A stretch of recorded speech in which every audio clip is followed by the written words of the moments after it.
Birinci майдан апрелдә 80 яшы тулганнарның пенсияләре 8134 сумга арта. Беренче төркем инвалид статусына ия булучыларны да үзгәрешләр көтә. Шулай ук майда ачучыларның һәм шахтерларның пенсияләренә өстәп түләнә башлый. Bir кеше исемендә булган банк карталарының берсеннән икенчесенә акчаны онлайн күчергәндә комиссия тотылмаячак. Шул рәвешле 30 миллион сумга кадәр акчаны күчерергә мөмкин. Моңарчы 100 мең сумга кадәр генә иде. Бу кагыйдә бары тик онлайн күчергәндә генә гамәлдә. Банкларның рәсми сайтлары яки кушымталары аша эш итәргә кирәк. Сирәк арфан авырулы балалар өчен дару алу вакыты киметелә. Моңарчы алар үзләренә язылган препаратларны 24 көн көтәргә тиеш иде. Беренче майдан 6 эш көнендә алырга хокуклы. Авыру бала Россиянең кайсы төбәгендә яшәвенә карамастан аларга махсус резерв фондында сакланучы препаратлар җибәрелергә тиеш.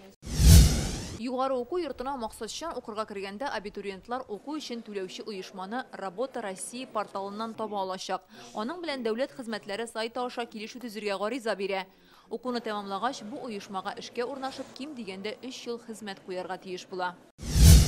Хәбәрсез югалган кешеләрне эзләгәндә туганнарына ДНК тест бирү мәҗбүригә әйләнә. Ул әти-әнисе, балалары я булмаса абый-апаларыннан алынырга тиеш.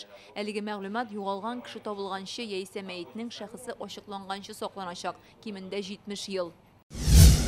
Майдан тиресне тиешенчә сакламаучылар өчен штрафлар гамәлгә керә. Хәзер закон буенча бу органик ашлама торак йортлардан, сулыклардан һәм башка биналардан 15 метр ераклыкта урнашкан махсус мәйданчыкта булырга тиеш. Әгәр бу шарт үтәлмәсә, вазифаи затларга 40 мең, эшмәкәрләргә 60 мең, юридик затларга 350 меңгә кадәр штраф каралган. Беренче майдан югары уку йортлары чит ил кешеләреннән рус телен белү-белмәү буенча имтихан уздыруга коммерция оешмаларын җәлеп итәргә тиеш түгел. Шулай ук әлеге сынауның шартлары катгыйлана. Телне белү турында сертификат Россиягә килеп эшкә урнашуга яки патент алганда, безгә илдә вакытлыча яшәү яисә даими яшәү хокукы бирә торган документка рөхсәт алганда кирәк. Кызыл һәм кара уылдык сату өчен маркировка таләп ителә башлый. Бу әлеге товарны җитештерүчеләрне ачыкларга мөмкинлек бирәчәк. Фәйрүзә Мәҗитова, Яңа гасыр каналы.